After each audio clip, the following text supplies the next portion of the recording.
nombre es Leonel Rodríguez, estudiante de la Universidad Bicentenaria de Aragua, y en esta ocasión, para la materia de Introducción a la Psicología Clínica, voy a hacer una pequeña presentación y exposición sobre lo que es la salud mental y las estrategias para controlar o para intervenir sus afecciones. Comencemos por el primer punto y lo elemental que se debe saber, que es la salud mental. La Organización Mundial de la Salud, OMS, define la salud mental como la facultad de toda persona de realizar o de experimentar un bienestar pleno y saludable dentro de sus funciones sentimentales, afectivas, corporales y mentales. Todo esto además se conjuga o se combina todo al final dentro de la exploración o explotación de todos los funcionamientos y capacidades del bienestar de la persona a un nivel pleno, es decir, que la persona no cuente con ninguna disfuncionalidad o con ninguna dificultad a la hora de aplicar todas sus capacidades como humano. Continuamos con el segundo punto, que serían las características de la salud mental, es decir, cómo se puede identificar una persona con una salud mental completa. Para esto vamos a hacer uso de la lámina que tenemos presente, del material de apoyo, donde se puede vencer una persona y se van identificando sus características como un sujeto o individuo que posee una capacidad de desarrollar bienestar psicológico o mental. La primera característica es que estas personas son tolerantes a la frustración, es decir, que poseen técnicas de afrontamiento muy positivas ante dificultades o actitudes que resultan dentro de la vida cotidiana. Un ejemplo muy claro es una persona que dentro de su día a día va resolviendo problemas y va viendo todo de forma positiva, buscando una solución a cada dificultad y, digamos, no encerrándose o enfrascándose en un solo reto. Lo segundo es que estas personas son empáticas y además saben manipular o controlar sus emociones. Hay personas que suelen ser muy impulsivas, no controlan bien sus impulsos afectivos o emocionales, y esto afecta a su salud mental para ocasiones futuras. Luego de esto también tenemos una característica muy importante, la socialización. Una persona con salud mental es capaz de desarrollar conocimientos, habilidades e interacciones sociales estables y sanas. Normalmente personas con afecciones en trastornos de personalidad o personas con enfermedades patológicas se les dificulta demasiado la socialización y encajar dentro de la sociedad. Y por último, un factor o característica que es de suma relevancia dentro de la salud mental es el control de las habilidades y conocimientos que una persona va adquiriendo, es decir, que la persona es capaz de aprender, no posee dificultades dentro de sus capacidades de asimilación o de aprendizaje de nuevas habilidades, nuevas técnicas para aplicar o nuevas enseñanzas. Dentro del tercer punto podemos encontrar las técnicas propuestas o establecidas por la OMS para la intervención y el control de la salud mental, es decir, para mejorar este ámbito dentro de la mayoría de los países posibles. Primero se debe aclarar que durante los últimos años la OMS ha presentado un trabajo excepcional dentro de la preocupación por el bienestar psicológico y la salud mental a nivel mundial. Específicamente dentro del año de 2013 comenzó con una labor de establecer diferentes parámetros o factores que eran esenciales a tener en cuenta dentro de muchos países que querían mejorar estas situaciones de ámbito sanitario, sobre todo en el ámbito mental o psicológico. Lo primero que ha establecido la OMS a través de sus documentos o establecimientos es, digamos, un estudio estadístico, el cual es muy preocupante, ya que muestra que dentro de los países con un rango de ingresos bajo o medio, dentro del 70 a 80% de las personas que sufren de algún trastorno mental no son atendidas correctamente o ni siquiera reciben algún tipo de ayuda. Mientras que también en países con un buen salario o una buena cantidad de ingresos existen cifras preocupantes, ya que este porcentaje está entre el 50 y 30%, lo que aún es significante dentro del ámbito estadístico. Todo esto nos muestra que el sector de salud mental es deplorable actualmente, o quizás cuenta con ciertas carencias que se deben mejorar. Y para esto, durante los últimos años, la OMS ha planteado dos estrategias principales.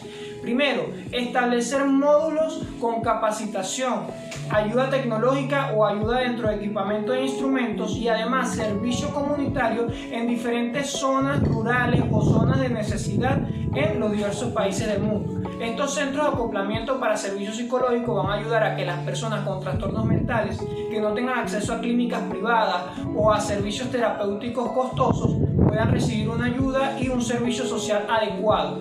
sobre todo los que padecen de trastornos mentales de gran gravedad, como puede ser los trastornos de personalidad, trastornos patológicos de asociación, trastornos psiquiátricos, entre muchos otros.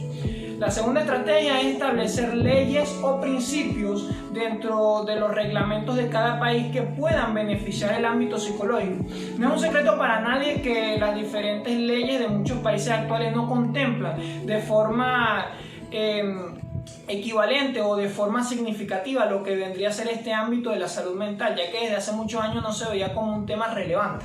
Pero actualmente la OMS invita a muchos países a que reformulen diferentes artículos, leyes y partes judiciales o digamos reglamentarias de su funcionamiento para que se le dé más importancia a estas personas que padecen de trastornos y pueda existir un orden más grande dentro del tratamiento de la salud mental.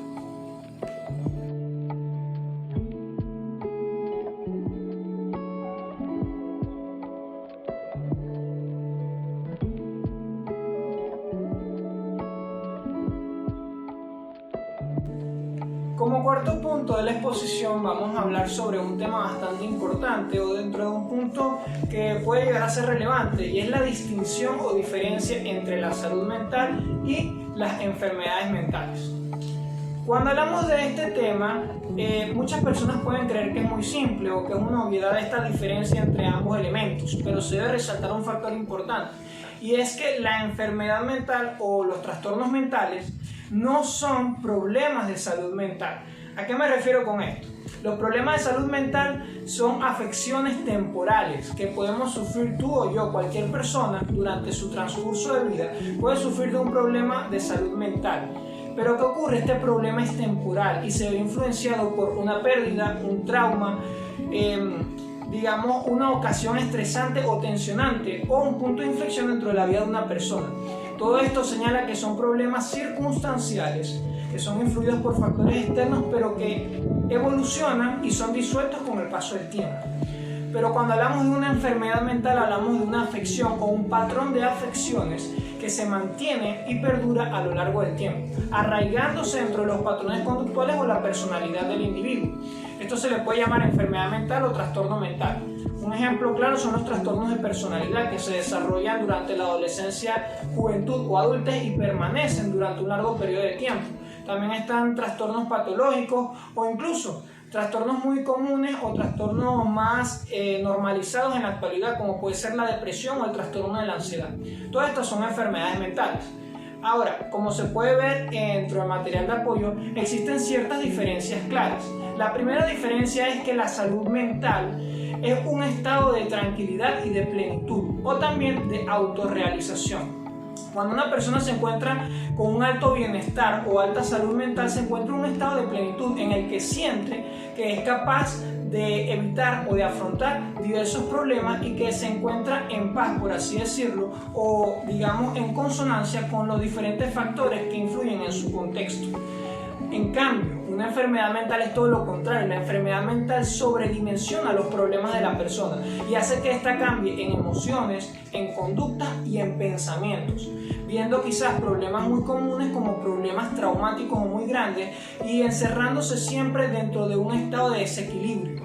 ¿Okay? La segunda diferencia y muy importante es que la salud mental permite que la persona se desenvuelva adecuadamente dentro de su entorno, es decir, que una persona con un buen bienestar psicológico va a adaptarse a cualquier contexto, pero las enfermedades mentales son todo lo contrario. Las enfermedades mentales afectan la capacidad adaptativa, como puede ser una enfermedad o trastorno de personalidad, el cual afecta la capacidad de la persona de adaptarse a la socialización. Esta persona se vuelve rígida, se vuelve encerrada en sí misma y no socializa, no logra adaptarse a los cambios de su entorno. Y por último, una diferencia que también se debe destacar es que la estabilidad mental o digamos el bienestar o salud psicológico es un factor que le permite a la persona controlar sus impulsos y emociones. Esto es muy importante porque la inteligencia emocional forma gran parte de la salud mental. Las personas con esta capacidad o esta facultad de bienestar psicológico logran controlar sus impulsos, ser tolerantes y reconocer, que es lo más importante, qué emociones pueden experimentar a través de qué causas. Pero una enfermedad mental no, una enfermedad mental limita la capacidad de la persona de poder manejar sus impulsos e incluso muchas personas llegan a perder el control de sí mismas y de sus acciones por estas afecciones.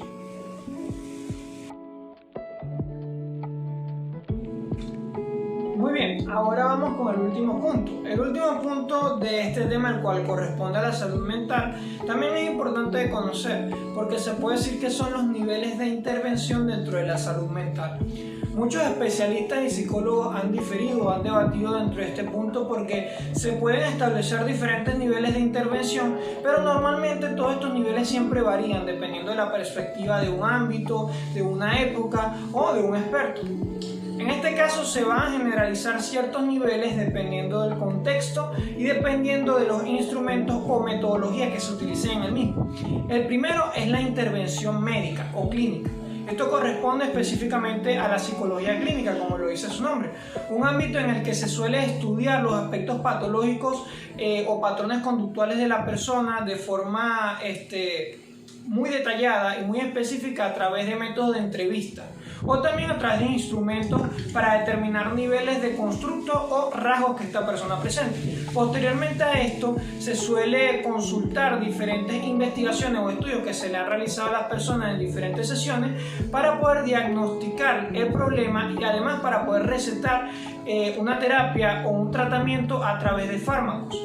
Se debe explicar que dentro de este nivel de intervención los fármacos suelen parecer figuras muy importantes porque se estudian y se analizan para determinar si pueden contar con influencias positivas en la mejora de la salud mental. Se pueden destacar diferentes fármacos que normalmente ayudan en trastornos mentales como la depresión o la ansiedad, entre otros.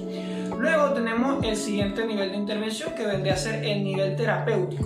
Este nivel de intervención es muy propio del psicoanálisis o la teoría psicoanalítica, ya que se puede decir que es la típica imagen del psicólogo consultándole aspectos de su vida al individuo y analizándolo a través de la introspección.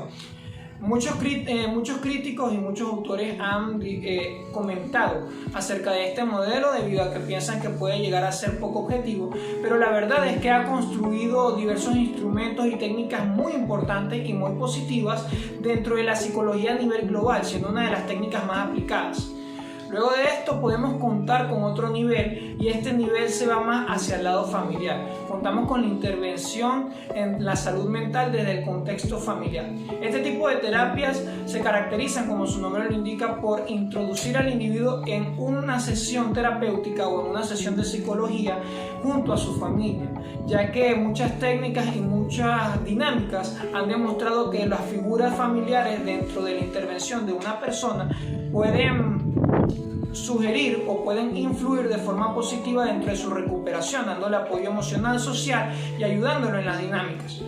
Luego tenemos la penúltima, sección o penúltimo nivel de intervención psicológica, que vendría a ser la intervención junto a padres. Los padres normalmente siempre son figuras de autoridad y figuras de ayuda dentro del crecimiento de una persona. Y este tipo de nivel se caracteriza mucho por ser aplicado en jóvenes y en niños, ya que normalmente un psicólogo para dar un diagnóstico no se puede guiar tan solo por los cuentos, por las anécdotas o por los datos dados por un joven, adolescente o niño. Debe recurrir a otros puntos de vista y a otros datos proporcionados por los padres. Por esto es que se suelen incluir y se suelen utilizar como herramientas para solucionar un problema.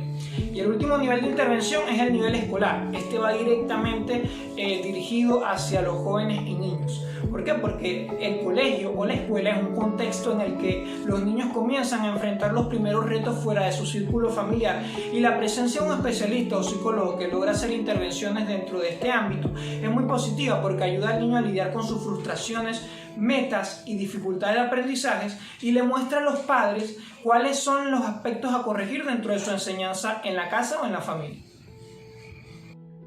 Muy bien, luego de todas estas explicaciones, espero que haya sido de ayuda dicha información para dejar en claro la importancia con la que se debe visualizar y se debe tomar la salud mental. La salud mental dentro de la psicología clínica y dentro de todo el ámbito psicológico es un constructo muy importante, siendo esencial dentro del desarrollo del ser humano e incluso la razón principal por la que muchas personas quizás desarrollan problemas en su vida laboral, personal, social, amoroso, entre otros. Se le debe dar la importancia que requiere y se debe tomar más en cuenta como un ámbito a mejorar a futuro para construir una mejor sociedad. Espero que te haya gustado la información y gracias por su atención.